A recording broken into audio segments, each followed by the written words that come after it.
Hello, ladies and gentlemen. So today I want to talk about something different. Well, not really, but it's Friday and I needed something, an idea for a first line or first thought for a video, and that's the only thing I could come up with. How pathetic, I know. But let's do something we have done before, but because it is always changing, it is always new, so probably we are going to do something that we haven't done before. It doesn't make any sense, so I don't think you should need to have a headache in order to figure out what the hell I'm talking about. So that was 1 minute wasted of your life. Let's get to it then.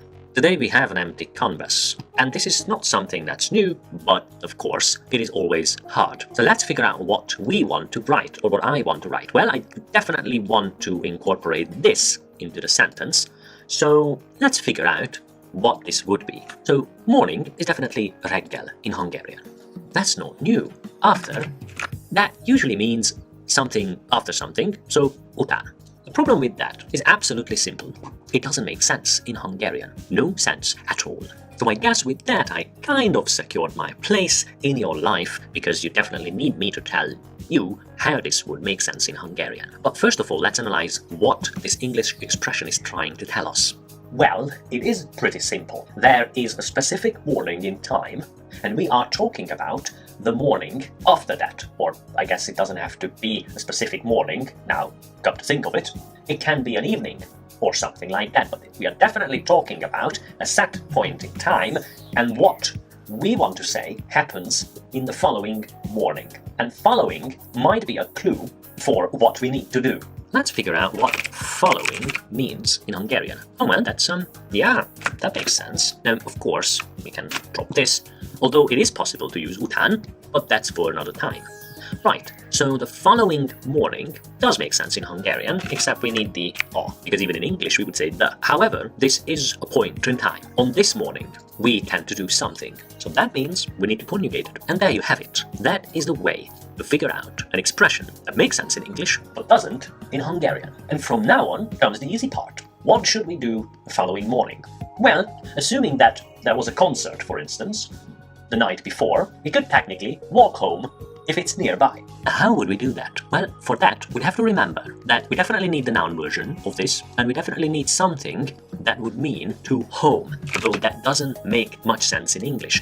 However, even though you would never say I walked home, adding a preposition to make sure that Google Translate can conjugate that word properly would actually help. I've always found this ironic, because one would expect that the better your grammar in English, the better Google Translate would be able to do its job and actually translate things to Hungarian. However, that's not the case, especially in most occasions. In most situations, the opposite is true.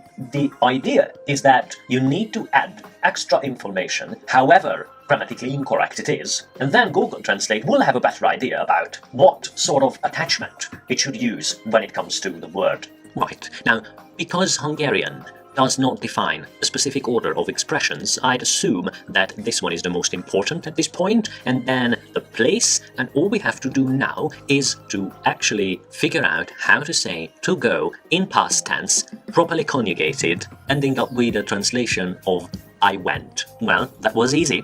I mean, sure, verbix would be the more complicated way if you figure out what verb you need. And of course, megy is the word that you're looking for. It means to go. And then you'd look around looking for the past tense. And since megy only has indefinite versions, because it's impossible to do that action to something, there aren't a lot of words that you have to choose from. And I believe this would be the perfect one, because én means I, and that means mentem contains I, but also is in past tense. There. That is the sentence.